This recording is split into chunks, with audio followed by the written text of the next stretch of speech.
Hi, I'm Charlie Starr. The video you are about to watch is part of my free course, How to Read a Birth Chart. Signing up is easy. Simply subscribe to my channel, turn on the notification bell, and shoot me an email to the address in the description box below, letting me know you want to be enrolled. I will reply with a welcome email, including the syllabus and other free course materials. Then head on over to my channel page and find the How to Read a Birth Chart free course playlist. Hit play and follow the step-by-step instructions to become a true birth chart master. And now, back to this video. Hey guys, welcome back to my channel. And if you're taking my course, welcome to the first video in Module 2. Woo, woo, woo, woo. So today we're going to learn about what the Zodiac Belt is and how do we divide the Zodiac Belt. There's 3 different ways to divide the Zodiac Belt. That would be the tropical way, the Sidereal way, and the Constellation way.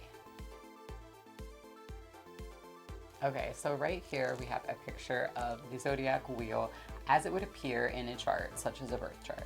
But what are we actually looking at? So astrology is a geocentric model, is a geocentric practice, I should say, meaning that everything in astrology is based on how we perceive it to be from our viewing point, which is on Earth.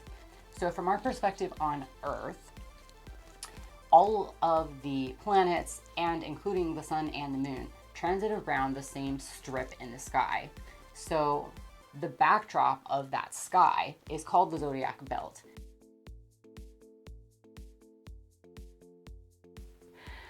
Okay, so the first division of the zodiac belt that we're going to talk about is the tropical zodiac.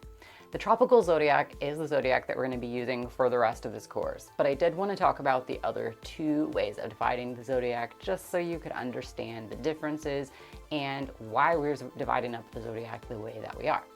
So, in tropical astrology, the tropical zodiac divides up the zodiac belt into 12 equal segments based on the seasons. So each season gets 3 segments for the summer, the winter, the fall, and the spring.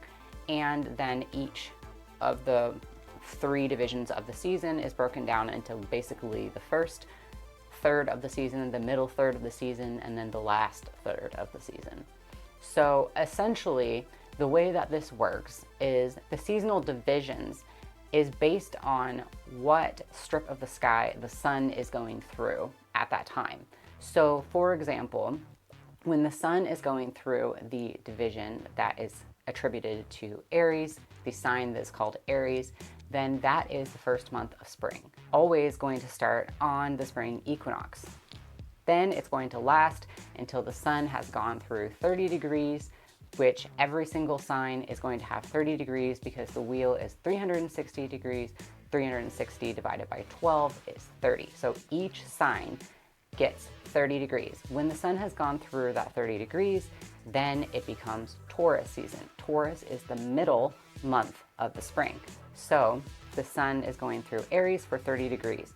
Then when it hits Taurus, it goes through Taurus for 30 degrees, and so on and so forth. So by the time that the sun has gone through Aries, Taurus, and Gemini, then we're at the summer solstice. And the first day of the summer solstice is going to be Cancer. So Cancer is then going to be the first month of the summer.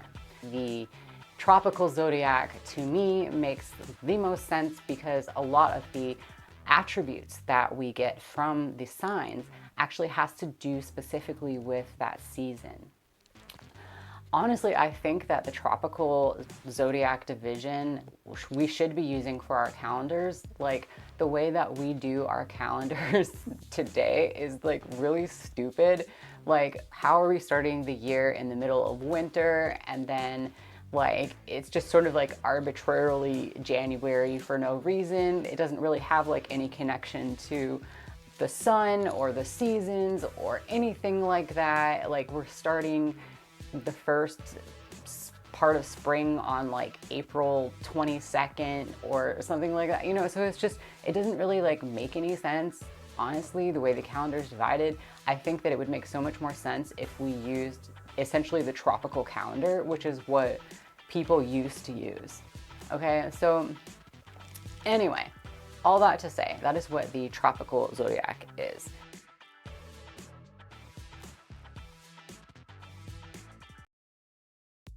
So because the sun goes through that segment of the sky during that month, that would be like Aries season, right?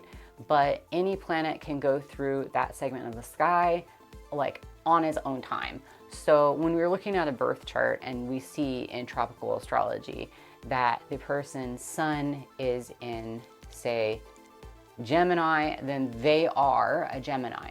That would be the sign that somebody would like Google dates for Gemini.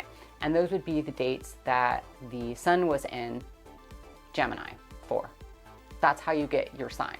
Where was the sun when you were born? But of course, like, it wasn't just the sun that was in the sky when you were born. There's also, Venus was in the sky, Mercury was in the sky, Neptune was in the sky, Saturn was in the sky. All the planets were also in the sky somewhere. So when you look at your birth chart, then you're gonna see not only like that piece of the sky Gemini was in, but oh, it looks like Mercury was also in Gemini. But it looks like Venus was in Cancer and Mars was in Taurus. So it's just, that's what your birth chart is made up of. And those segments of the sky that are Aries, Taurus, Gemini, etc., are based off of the seasons that occur when the sun is going through those seasons. I hope that makes sense.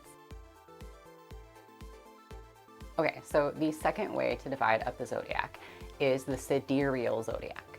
So to explain the sidereal zodiac, especially in contrast to the tropical zodiac, we're gonna have to talk a little bit about the precession of the equinoxes. So back in the Hellenistic period, which we already learned about, the tropical zodiac and the sidereal zodiac were the same. So it was essentially agreed upon that the first day of spring would be the first day of the zodiac year, which would be the first day of Aries. So the spring equinox, this was the first day of Aries for everyone. There wasn't a separation between tropical zodiac or sidereal zodiac. What happened was the astrology kind of went in two different directions from there. So you had like Western astrology, tropical astrology developed more like in Europe and then came to the United States. And the sidereal zodiac is the same exact astrological teachings went to the East and went to like India for the most part. That was where it really flourished and developed. The precession of the equinoxes has to do with the tilt of the Earth, and I won't go into all the astronomy of it right now, but essentially because of the shifting the Earth on its own axis over time, originally the sun was in conjunction with a particular star in the constellation Aries on the first day of spring. So in this portion where I talk about the sidereal zodiac and I talk about the beginning of the sidereal year in Aries occurring at a conjunction with a star in the constellation of Aries, I was actually wrong. I was reading more into this later, and it's not measured from a star in the constellation of Aries, but it's actually measured from a star in the constellation of Virgo named Spica.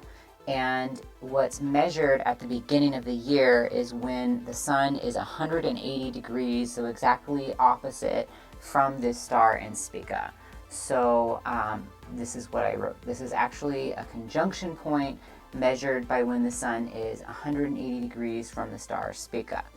This is called Lahiri Ayanamasa.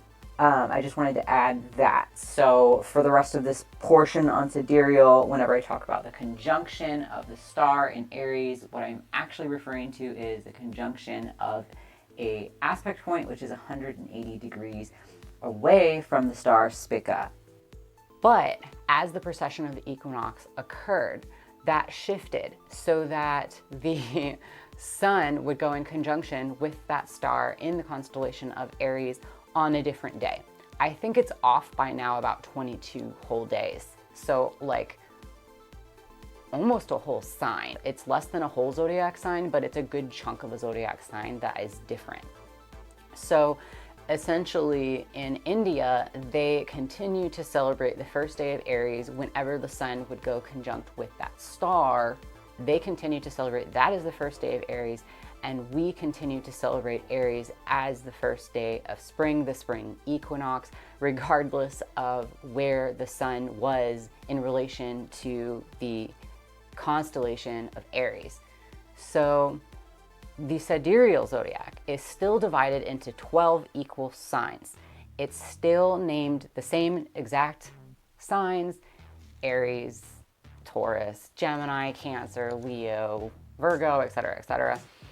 And they still use a lot of the same energies and descriptions for the signs and the planets. There are differences because it has developed to be like its own form of astrology. But as far as breaking up the zodiac belt, it's still really similar to the tropical. It's just going to start at a different time by almost a whole sign off.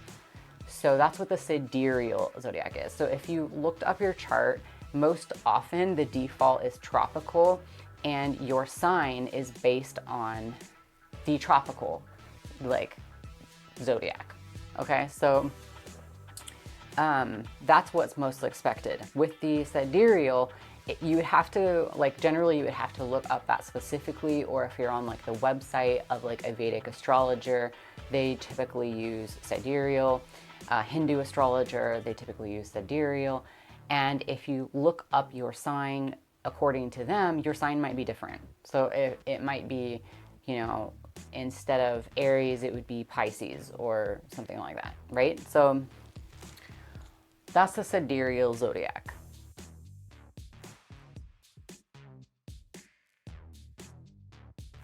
Constellation astrology does not really have the history that tropical and sidereal astrology has. The signs of the zodiac are named after the constellations in both tropical and sidereal astrology. However, the constellations are different sizes and shapes that don't fit into 12 equal divisions. With constellation astrology, the zodiac belt is divided up into the perimeters of the constellations. There aren't 12 constellations, there are actually 13 constellations, and the 13th constellation is called Ophiuchus. And it is in the part of the sky that in tropical and sidereal astrology we attribute to Scorpio and Sagittarius. That is where you get the confusion about the 13th zodiac sign, okay? Because constellation astrology uses the constellations, and so therefore it has to have a 13th sign, because in constellation astrology it's saying that the constellation is the sign, and if the sun is going through that constellation, then that's the sign that you are. So that's where all the confusion about the 13th sign comes in. The other thing that can be confusing about constellation astrology is that some constellations are really, really big and some constellations are really, really small. So you're gonna have like extremely uneven amount of the population in each sign. So if you're born in a constellation that is really, really huge and covers a big part of the ecliptic, then you're gonna have like, you know, maybe like a third of the population is a Virgo or something like that, right? But you're gonna have a very like few amount of people that are like an Aries or a Taurus or a Libra or something that has a smaller constellation. It's going to be just like a handful of people. So constellation astrology is not an astrology that a lot of astrologers use. And it essentially can just, I feel like, create a lot of confusion when it comes to astrology, because a lot of people assume that their sign is the constellation. When they find out that this is not the case, a lot of people feel that, well, this should be the case, and so therefore constellation makes intuitive sense for them to use. However, the energies and the descriptions coming from the zodiac signs has to do with that seasonal period. As we'll see when we get into the lecture on modalities and get more into describing the different energies of each of the signs, we'll see that these energies are pretty much coming from the seasons. They're not coming from the constellations. So to take the applied meanings of the zodiac signs and apply them to the constellation is not going to work, because you're essentially taking a system that is describing something other than that constellation and applying it to the constellation. Okay, so I hope that clears that up. So what is the zodiac belt? We answered that question in this video, and we also answered the question, how do we divide up the zodiac belt? And we learned that there's 3 different ways to divide up the zodiac belt: tropical, sidereal, or constellation. And moving forward, we're going to be using the tropical zodiac belt. If you like this video, make sure to hit the like button. And in the next video, we're going to be talking about the modalities of the zodiac signs. Thanks for watching.